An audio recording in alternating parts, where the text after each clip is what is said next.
Hello everybody, मेरा नाम है प्रशांत प्रकाश और स्वागत है आपका मेरे YouTube channel science special classes में। गाइस, एक बार फिर से स्वागत है आपका मेरे YouTube channel science special classes में। कैसे हैं आप सब? मैं बिल्कुल ठीक हूं।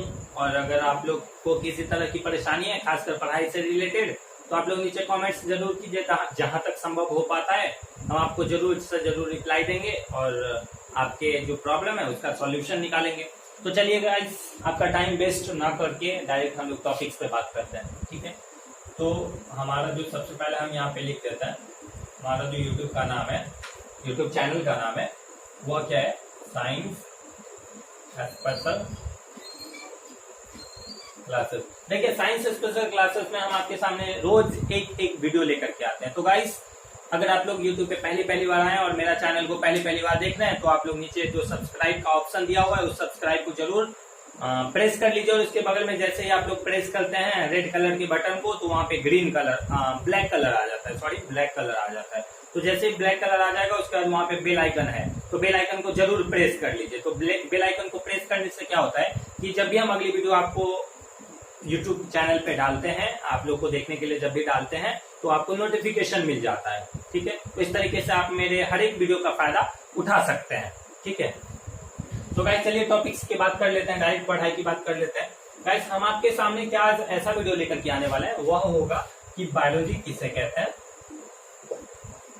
बायोलॉजी किसे कहते हैं, ये हम आपके सामने बताने वाले हैं। और बायोलॉजी के पिता का क्या नाम है, यह बताने वाले हैं। ऐसे चूंकि सारे सब्जेक्ट का जो पिता कौन है, जैसे बायोलॉजी के पिता कौन है, फिजिक्स के पिता कौन है ना, केमिस्ट्री के पिता कौन है, computer who is the father computer, who is the father of chemistry, who is the father of physics, and who is the father of Sanskrit, who is the father of Hindi, who is the father of mathematics. इस तरीके से जितने भी subject हैं, इस तरीके में उसके पिता का क्या नाम है, ये वीडियो हम पहले से यूट्यूब पे अपलोड किया हुआ है। अगर आप लोग चाहें तो मेरे प्ले लिस्ट में जाकर, वीडियोज वाला लिस्ट में जाकर के आप लोग पूरी वीडियो को देख सकते हैं। ऐसे एक छोटी सी रिक्वेस्ट है कि वीडियो जब आप देखना शुरू करते हैं तो प्लीज लास्ट तक वीडियो जरूर देखिए। लास्ट तक देखने के बाद क्या होता है कि आपको पूरी तरीके से वो वीडियो समझ में आ जाता है। तो यह जो वीडियो आज का जो वीडियो होने जा रहा है वो ज्यादा देर का नहीं होगा, आपका मुश्किल से 7 या 8 मिनट का होगा। तो गाइस, पूरा वीडियो को जरूर देखिए।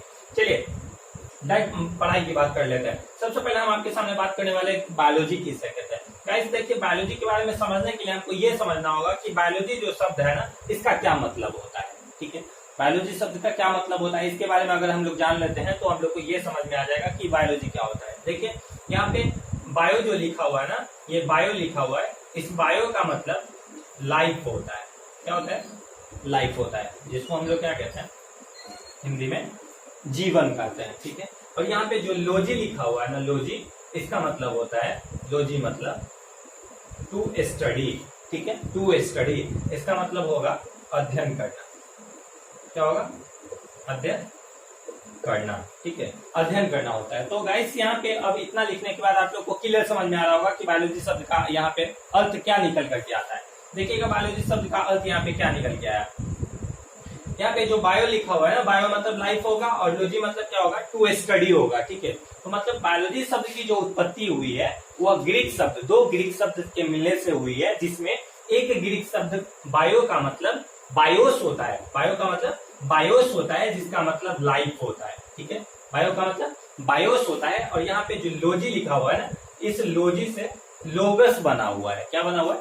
लोगस। इसको हम लोग यहाँ पे यू ना लिख करके ऐसे भी लिख सकते हैं, डायरेक्ट लोगोस, लोगस निकला हुआ है। तो बायोलॉजी शब्द की उत्पत्ति 2 ग्रीक शब्द के मिलने से हुई है, जिसमें एक शब्द बायो से बायोस बना है और एक शब्द लॉजी से लोगोस बना है। तो जहां पे बायो से मतलब जो बायोस बना है, इस बायोस का मतलब लाइफ होता है, और जो लॉजी से लोगोस बना है, इस लोगोस में लोगोस का मतलब टू स्टडी होता है, यानी कि अध्ययन करना होता है। तो इस तरीके से हम लोग डायरेक्टली बोल सकते हैं। इसका अगर डिफिनेशन बताना होगा कि बायोलॉजी किसे कहते हैं, तो हम लोग अगर ऐसे करके लाइफ और यहाँ पे टू स्टडी इस तरीके से अगर लें तो हम लोग डायरेक्ट ऐसे बोल सकते हैं कि study of life is called biology.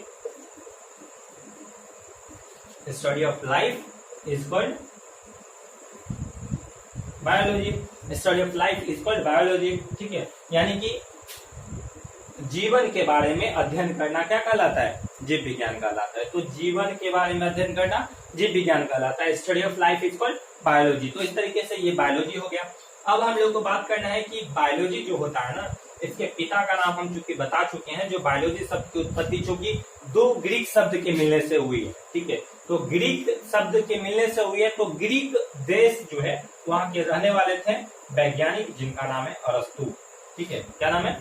अरस्तु, जिन्हें हम लोग इंग्लिश में एरिस्टोटल कहते हैं। क्या कहते हैं? एरिस्टोटल कहते हैं। तो एरिस्टोटल साहब जो है, इन्होंने बायोलॉजी शब्द का उत्पत्ति किया था। बायोलॉजी शब्द के पिता इनको माना जाता है। तो father of biology, who is the father of biology? तो क्या बोलेंगे? Aristotle is the father of biology, ठीक है। And what is biology? That means we can say that study of life is called biology, ठीक है। चलिए, ये तो बायोलॉजी की बात हो गई। अब एक छोटी सी बात यहाँ पे निकल करके आती है, ठीक है।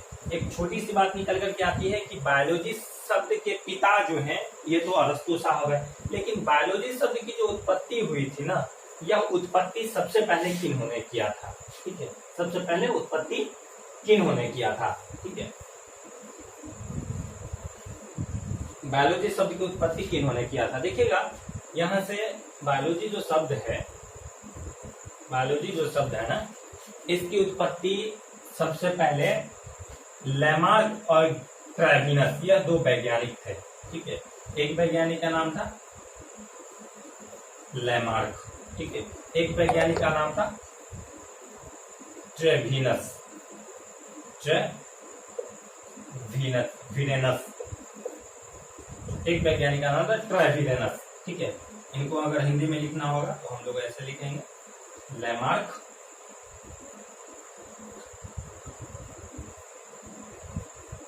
ट्रेविनस, ठीक है। ट्रेविनस, ठीक है। तो लैमार्क और ट्रेविनस साहब ने बायोलॉजी शब्द की उत्पत्ति सबसे पहले किया था। यह जो लैमार्क साहब थे ना, यह फ्रांस के रहने वाले थे। कहाँ के? फ्रांस देश के रहने वाले थे। और ये ट्रेविनस साहब थे ना, यह जर्मनी देश के रहने वाले, जर्मनी, ठीक है। तो लैमार्क साहब कहाँ के थे? फ्रांस के थे। और ट्रेविनस साहब कहाँ के थे? जर्मनी के थे। इन्होंने दोनों ने मिल करके सबसे पहले 1805 ईस्वी में, कब? 1805 ईस्वी में इन्होंने बायोलॉजी शब्द की उत्पत्ति की थी। क्या की थी? बायोलॉजी शब्द की उत्पत्ति। उत्पत्ति का इंग्लिश क्या होगा? तो ओरिजिन, ठीक है। ओरिजिन मतलब बायोलॉजी शब्द की उत्पत्ति किया था, मतलब बायोलॉजी, इनके दिमाग में आया था कि बायोलॉजी क्या होता है, तो सबसे पहले बायोलॉजी शब्द की उत्पत्ति किन्होंने किया। तो अगर किसी आपसे कोई क्वेश्चन पूछता है इस तरीके से कि बायोलॉजी शब्द की उत्पत्ति सबसे पहले किन्होंने किया, तो हम लोग बोलेंगे कि बायोलॉजी शब्द की उत्पत्ति सबसे पहले लैमार्क, जो कि फ्रांस के रहने वाले थे, और ट्रेविनस साहब, जो कि जर्मनी के रहने वाले थे। इन्होंने दोनों ने मिलकर के 1805 ईस्वी में बायोलॉजी शब्द की उत्पत्ति किया था, ठीक है। लेकिन फादर्स ऑफ बायोलॉजी कौन है? तो एरिस्टोटल है। एरिस्टोटल साहब जो है वो फादर ऑफ बायोलॉजी है, ठीक है। तो ये तो बायोलॉजी शब्द की उत्पत्ति हो गई, बायोलॉजी का आपको परिभाषा बता दिया गया। अब एक छोटी सी बात यहाँ एक और है, ठीक है। थोड़ा सा वीडियो, 1-2 मिनट का और वीडियो है, थोड़ा सा देखिए और पूरा वीडियो देखिए, ठीक है। पूरा वीडियो देखने के बाद आपको पूरी तरह से समझ में आ जाएगा, ठीक है। देखिएगा, अब यहाँ पे उत्पत्ति की बात हमने कर ली। अब एक छोटा सा टॉपिक आप मेरे दिमाग में एक और बात आया है अभी, कि बायोलॉजी के ब्रांच के बारे में भी थोड़ा सा बात कर लेते हैं, ठीक है। ऐसे देखिए, ऐसे मेरा पुराना वाला वीडियो यूट्यूब पे चैनल पे पहले से डाला हुआ है, जिसमें हमने बताया हुआ है कि बायोलॉजी के जितने भी इम्पोर्टेंट ब्रांच हैं, ठीक है, उसका डाला हुआ है। जैसे बायोलॉजी के जितने भी, जैसे हमारा ब्लड से रिलेटेड है, ब्लड से रिलेटेड हेमाटोलॉजी है, हार्ट से रिलेटेड है कार्डियोलॉजी, ब्रेन से रिलेटेड है, ठीक है, जिसको कहते हैं न्यूरोलॉजी, किडनी से रिलेटेड है हेपेटोलॉजी, ठीक है, लंग्स से रिलेटेड है। इस तरीके से जितना भी हमारा ब्लड से रिलेटेड, मतलब हमारा हड्डी है, हड्डियों का अध्ययन करना क्या कहलाता है? तो ओस्टियोलॉजी कहलाता है। इस तरीके से हमने पूरे शरीर के बारे में बताया हुआ है। अगर आप लोग पुराना वाला वीडियो नहीं देखे हैं तो जरूर पीछे चैनल पे जाइए, प्लेलिस्ट में जाइए और वहां से मेरा पूरा वाला वीडियो, पुराना वाला वीडियो जो है जरूर देखिए, ठीक है, और पूरा देखिए, तब आपको पूरी तरह से समझ में आने वाला है, ठीक है। तो चलिए यहाँ पे बायोलॉजी के पार्ट्स के बारे में बात कर लेते हैं। सब लोग को मालूम है कि बायोलॉजी के, हम लोग आज तक पढ़ते हैं कि बायोलॉजी के 2 ब्रांच है, ठीक है। एक होता है आपका बोटनी, ठीक है, जिसे हम लोग वनस्पति विज्ञान कहते हैं, और एक होता है जूलॉजी, जिसे हम लोग जंतु विज्ञान कहते हैं। लेकिन ठीक है, बायोलॉजी का हिंदी क्या होगा? तो बायोलॉजी का हिंदी होता है जीव विज्ञान, ठीक है। सब लोग को मालूम है कि बायोलॉजी का हिंदी क्या होगा? जीव विज्ञान होगा, ठीक है। तो बायोलॉजी सब लोगों ने पढ़ा है 2 ब्रांच होता है, लेकिन आज हम आपको 3 ब्रांच पढ़ाने वाले हैं कि देखिए जीव विज्ञान के 3 ब्रांच कौन कौन ब्रांच होते हैं, ठीक है। तो सबसे पहला ब्रांच आपके सामने आने वाला है वह कौन सा होगा? बोटनी होगा। सेकेंड नंबर कौन सा होगा? जूलॉजी होगा। ठीक है, और तीसरा नंबर जो हम लोगों ने आपके सामने हम बताने के लिए आए हैं वह होगा माइक्रोबायोलॉजी। ठीक है, तो बोटनी का हिंदी क्या होता है? वनस्पति विज्ञान होता है। क्या होता है? वनस्पति विज्ञान। ठीक है, और जूलॉजी मतलब क्या होता है? तो जूलॉजी मतलब होता है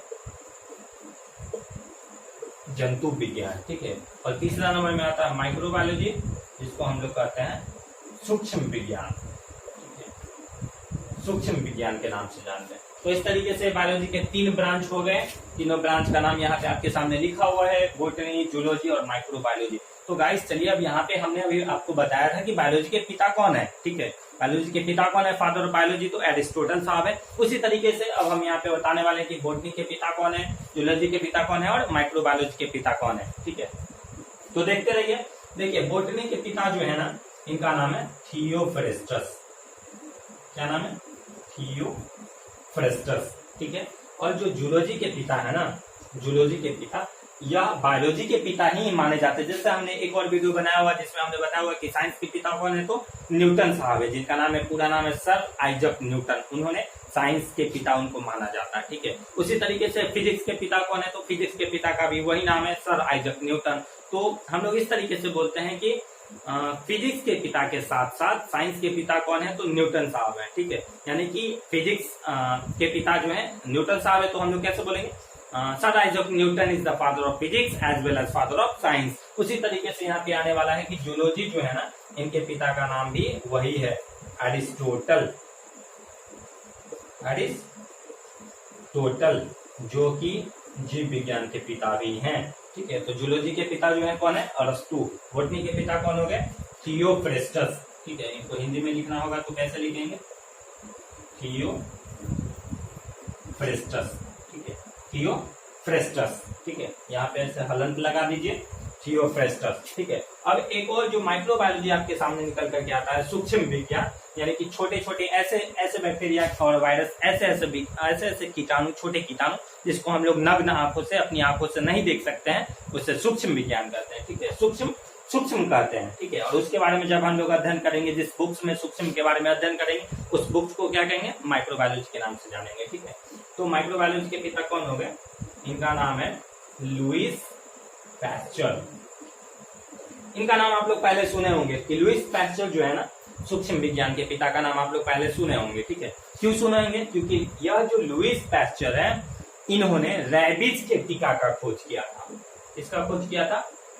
रैबिज के टीका। अब रैबिज क्या होता है? तो रैबिज एक वायरस का नाम है। ठीक है, रैबिज एक वायरस का नाम है जो कुत्ते के मुंह में, कुत्ता जो डॉग्स है ना, उसके मुंह में लार में पाया जाता है। ठीक है, जब कुत्ता काटता है तो काटने के दौरान यह रैबिज नाम का एक वायरस है जो हमारी ब्लड में मिला देता है। ठीक है, तो वह ब्लड में जैसे ही वह क्या होता है कि काटने के दौरान क्या होता है कि जब वो अपने दांतों को गड़ाता है, तो दांत जब गड़ जाता है मांस के अंदर, ठीक है, तो उसके मुंह में जो लार पाया जाता है, उस लार में यह वायरस पाया जाता है, रैबिज नाम का वायरस। यह क्या करता है कि हमारे ब्लड में कांटेक्ट हो जाता है। तो जब कांटेक्ट हो जाता है ब्लड में, तो चूंकि ब्लड के बारे में हम लोग को मालूम है कि ब्लड हमारा क्या होता है, सर से लेकर के पैर तक पूरे बॉडी में सर्कुलेट करते रहता है। ठीक है, परिसंचरित करते रहता है, चलते रहता है। ठीक है, दौड़ते रहता है। तो जैसे ही यहाँ पे ब्लड में मिल जाता है, बस ब्लड पूरे शरीर में जैसे ही फैलता है, बस धीरे धीरे क्या होता है कि उस वायरस को पूरे शरीर में फैला देता है। और फिर क्या होता है कि लगभग 6 महीने तक अगर हम लोग उसका इलाज नहीं करते हैं, तो 6 महीने बाद जैसे कुत्ते का जो लक्षण है, जैसे जीभ निकालता है, ठीक है, या फिर पानी जीभ से चाट चाट करके पानी पीने वाली आदत, ठीक है, तो वो सारी आदत, जितने भी कुत्ते वाली आदत है, वो सारे का सारा आदत क्या होता है, मनुष्य के अंदर आ जाता है। तो कितने दिनों के अंदर आ जाता है? तो लगभग 6 महीने के अंदर आ जाता है। ठीक है, और अगर इस 6 महीने के अंदर में अगर आप लोग सुई जो इंजेक्शन आता है, जिसका नाम है एंटी रैबिज, ठीक है, क्या नाम होगा इसका?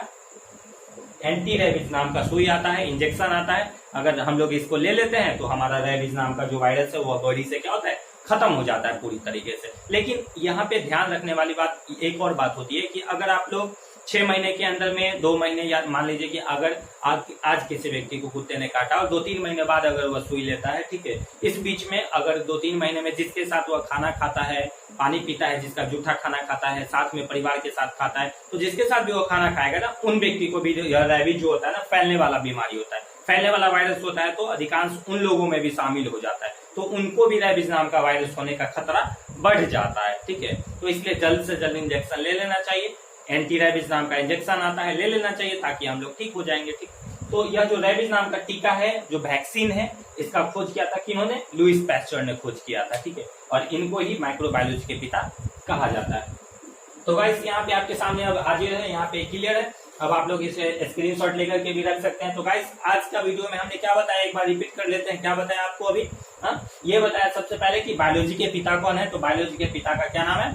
एरिस्टोटल साहब है, जिनको जंतु विज्ञान के पिता भी कहा जाता है। सेकेंड नंबर बताया कि बायोलॉजी किसे कहते हैं। तो study of life is called biology, यानी जीवन के बारे में अध्ययन करना क्या कहलाता है? बायोलॉजी कहलाता है, ठीक है। उसके बाद हमने बताया कि बायोलॉजी शब्द का सबसे पहले प्रयोग किन्होंने किया था। तो बायोलॉजी शब्द का सबसे पहले प्रयोग 1805 ईस्वी में लैमार्क और ट्रेविनस साहब ने किया था। तो लैमार्क फ्रांस के रहने वाले थे और ट्रेविनस साहब जर्मनी के रहने वाले थे। दोनों ने मिलकर के 1805 ईस्वी में सबसे पहले बायोलॉजी शब्द का नाम दिया था, ठीक है। उसके बाद हमने आपको बताया कि बायोलॉजी को कितने भाग में बांटा गया है। तो इसके बाद तो आपके सामने हाजिर है कि बायोलॉजी को 3 भागों में बांटा गया। तो गाइस ज्यादा बताने की जरूरत नहीं है, यहाँ पे क्लियर है, सब कुछ आपको समझा दिया गया है। अगर इतना बताने के बावजूद भी अगर आपको समझ में नहीं आता है तो आप लोग नीचे कमेंट कीजिए, हम आपको बताने के लिए तैयार हैं, ठीक है। गाइस इतना ही आज का वीडियो में, इतना ही चर्चा करने वाले हैं। अब गाइस एक और इम्पोर्टेंट बात है, ठीक है। एक और इम्पोर्टेंट बात क्या है कि अगली वीडियो जब भी हम आपके सामने लेकर के आने वाले हैं ना, वो अगली वीडियो एकदम इससे भी ज्यादा शानदार होने वाला है, ठीक है। इससे भी ज्यादा शानदार क्या होगा? शानदार ये होगा कि अब इंटर के एग्जाम में 12th का एग्जाम 2021 में होने वाला है, ठीक है। तो 12th के एग्जाम में जो है कौन कौन सा क्वेश्चन ज्यादा इंपॉर्टेंट है, जो VVI क्वेश्चन है, क्योंकि साइंस से खास करके मैं साइंस में बायोलॉजी का टीचर हूँ, तो बायोलॉजी में कौन कौन सा क्वेश्चन ज्यादा इंपॉर्टेंट है, ये क्वेश्चन 2021 के एग्जाम में जिसमें आने की एग्जाम में संभावना बनी हुई है या फिर क्वेश्चन आने की टकराने की गारंटी है, तो ये क्वेश्चन सब आपके सामने लेकर के आएंगे। तो गाइस अपने 12th क्लास में भी अगर आपका कोई मित्र है, फ्रेंड सर्किल में है, तो उनसे इस वीडियो को शेयर कीजिए, ठीक है, ताकि उनका भी इस वीडियो से लाभान्वित हो सके, फायदा उठा सके। और गाइस पहली बार यूट्यूब पे आए हैं तो बस सब्सक्राइब कर दीजिए, बस इससे ज्यादा और कुछ नहीं है। वीडियो को पूरा देखिए, ठीक है, और अपने दोस्तों के साथ शेयर जरूर कीजिए, ठीक है। थैंक यू, जय हिंद, जय भारत।